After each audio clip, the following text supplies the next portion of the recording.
Hi everyone, welcome to Workplace TV. A colleague forwarded a great article to me the other day that led to today's video segment. The headline of the article, "Would you fire someone for smoking?" It got me thinking. A lot of employers do struggle with this issue. In fact, not too long ago, a client called and asked me if they were allowed to hire only non-smokers. In effect, not only did they want a no smoking in the workplace policy, they wanted a no smoker policy. This was not the first time that I was asked this question, by the way.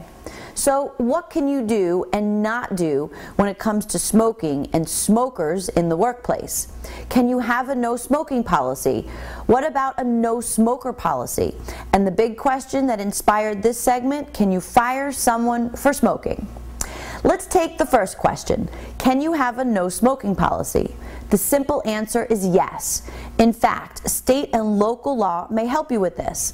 A growing number of cities and states have laws that prohibit smoking in most workplaces, both public and private. In this case, your no smoking policy can simply echo the law. In the absence of a law prohibiting smoking in the workplace, you can implement your own policy against smoking in the workplace, both on the job and on your employer premises. This is your right. My advice here would be to be sure to implement the policy consistently. Otherwise, you may run afoul of the anti-discrimination laws.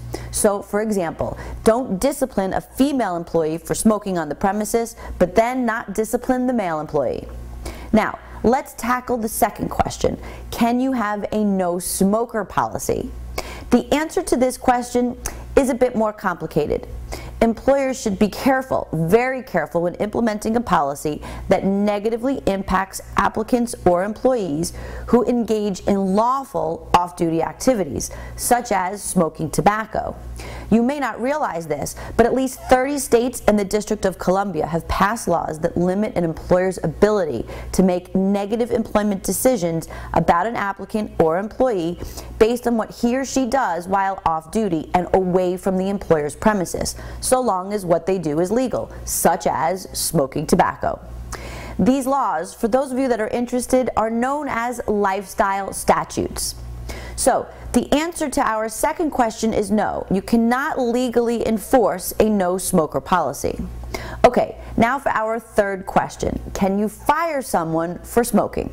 Well, if you put the answers to question number 1 and question number 2 together, the answer to question number 3 is yes, maybe. Yes, you can fire an employee for smoking on the premises if they have violated a valid no smoking policy. My question to you would be, though, are you being consistent in the application of your policy? Have you fired everyone who breaks the rules and smokes on the premises? If the answer is yes, you should be good. If the answer is no, you could have created a legal vulnerability for your business. My advice, run your policies regarding smoking, or should I say no smoking, by your employment lawyer. As you can see, they're a bit trickier than you might expect. I haven't even touched on some other issues triggered by smoking policies, such as healthcare costs and HIPAA. I'm Lisa Yankowitz, and that's what you need to know today.